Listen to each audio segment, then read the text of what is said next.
Welcome to the Gift Club. I'd love to welcome Andrew Bretherton, CEO of Skye Wellbeing, Employee Wellbeing and Rewards. Andrew and his company have been promoting a very topical issue which has caught the eye of the media recently.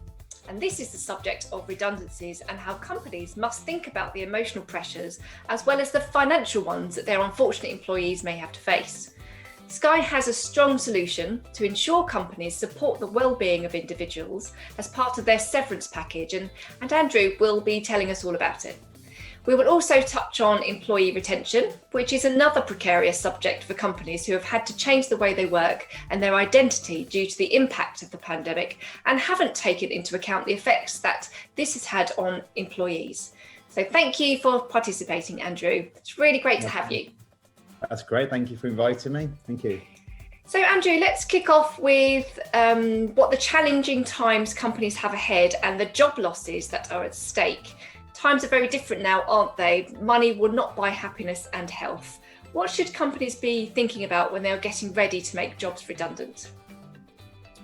I think companies now especially need to really think of their employees' well-being for the duration ahead, because before, for example, when companies had to make that difficult decision to let employees go, then maybe it would have been a lot easier for that individual to find a job in a similar trade. For example, where I live, the motor trade is quite big. We live in Warwick, there's Aston Martin, Land Rover, Jaguar, and for example, some of these very skilled people could probably in the past, if they were redundant, easily jump to another manufacturer into a similar role quite quickly.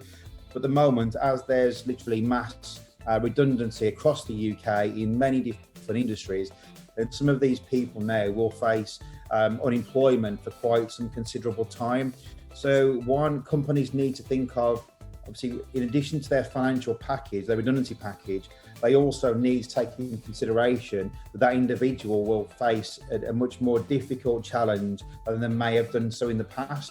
For example, they would, if an individual knows that the work isn't there like it used to be, even from day one, they might be facing a lot more stress, knowing that they've got no kind of end date on when they might be back in work. How long will that funding last? So the kind of period that they would be significantly stressed and feeling the strain could be months, if not years, really. So I think companies need to be a lot more responsible in thinking, how can we support these employees when we let them go, in addition to their redundancy financial package. Great. So what is Skye doing to support them? Skye have teamed up with a number of companies that we know are having to make this difficult decision, and we're offering wellbeing services that can be kind of given to these employees facing redundancy in addition to the financial package. And what our app includes is a number of services which are financial support. So there will be financial charities that can help with debt management, speak to creditors. So if people do get behind on the bills, they've got support from day one to maybe make sure they don't get behind in the first place, or if they do unfortunately fall behind with their creditors, then they can put a plan in place and deal with the creditors rather than the individual. So that will take a massive burden off them and their families. Then we've also got the full suite of wellbeing support. So we can offer, for example, if somebody was stressed, they can kind of get self-help books through the app immediately, which have been compiled by the NHS.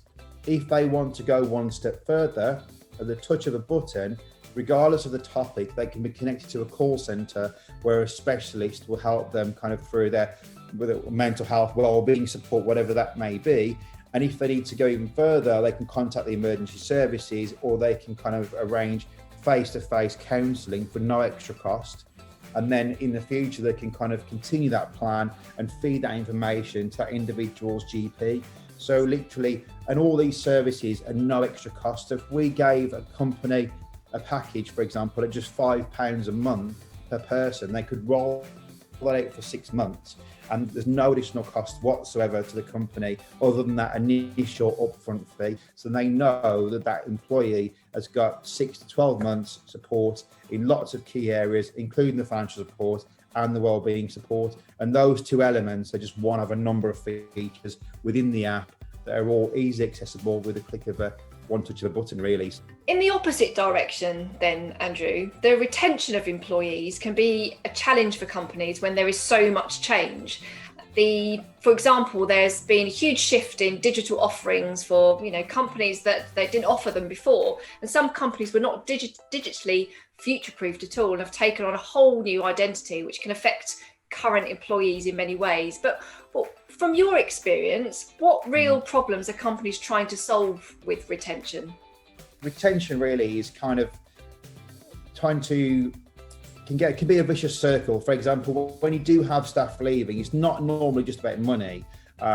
It's normally a lot of underlying elements that they're not feeling part of the team.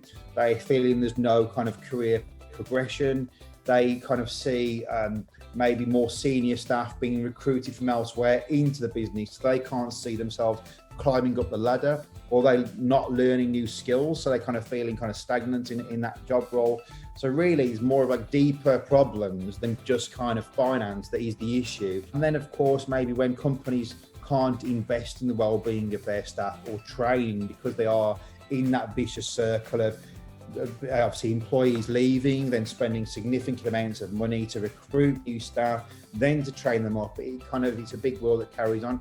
So I think companies do need to explain to everybody that you're all working towards a common goal. This is where you can see where the company's going to go, obviously, but also just communicating with staff is one of the bigger things. Sometimes people feel that they're like bosses and approachable, and really, if people just felt they could express their thoughts in a positive way without it kind of coming across negative and unhappy at the job, then a lot of these things can be really easily fixed. Just even having monthly meetings where people have got ideas that can be put in place for employees' well-being to keep them happy, what kind of benefits are they looking for, but then also put the staff in charge of rolling those out, because if you're the boss and you're busy and you've got so many different things to do, and then if it is rolled out by the boss and the staff don't take it up, you could feel like you've not done it in the correct way. But if you give the ownership to them and they kind of have that new role, one, they probably feel a lot more valued, but at the same time, it's on their heads to kind of take full advantage of these services and roll out things that benefit them all. Andrew, as a summary, how can a Skye Wellbeing partnership support companies who are in retention trouble or redundancy trouble?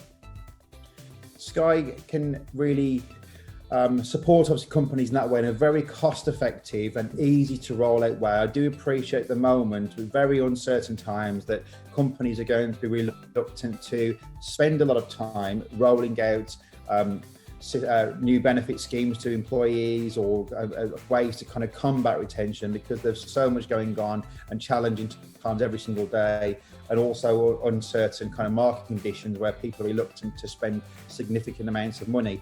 Skye Wellbeing can offer a really cost-effective and simple to roll out employee wellness program and rewards. So one, of course, it helps a company perform their duty of care by looking after their employees' kind of wellness and also their health, because it offers lots of gym memberships, home discounts on home gym memberships, obviously now on lockdown, and also access to 24/7 wellbeing checkers. It even gives the employees and their family access to NHS doctors 24/7 via the app. So we all know at the moment it's very difficult to get appointments if you do need to see a doctor. So even this can be to enable your employees to have access and their families to this service that's outsourced 24/7 is a massive benefit. So we can appreciate that companies can't necessarily keep giving staff pay rises at the moment due to kind of uncertain trading conditions or so many challenges that we haven't got the time to really kind of look into all these different wellness packages. What we find is Skye can literally meet lots of these solutions in a real simple to roll out form, but also Skye has a very high perceived value. So it's a very low cost to the company, but to the employee, when they can see they have access to private medical specialists, should they need operations or referrals for medical conditions, if they can have an individual advisor help with support, putting their elderly parents or people they're caring for in care homes and have that free advice, face-to-face counselling, 24/7 doctors, but then there's also a lawyer on your phone 24/7, and then there's literally hundreds of retail discounts with all the major chains across the UK and online. Then it really does kind of demonstrate that you as an employee value employees, and also shows that you're kind of rewarding them for their hard work. And the value to an employee can look like you're giving them all thousands of pounds of benefits, yet at a very low cost to the business. And all these, and one of the main things is, one, we need to make sure that we perform our duty of care by giving our employees access to these services. But at the same time, if they're never used, which is the case, unfortunately, with many firms, then it is just ticking a box. But at that point, it's just not benefiting anybody else, other than just saying that you have put something in place to protect your business. But really, the best thing is to do is kind of get your employees on board and seeing them benefit from the services that you're giving them, and to really see their wages stretch further, to see their families benefit from the services that you're providing. So that's when I think Skye is unique, is in the way we deliver these products in the form of an app that can be white labelled and literally costs like £5 per employee per month.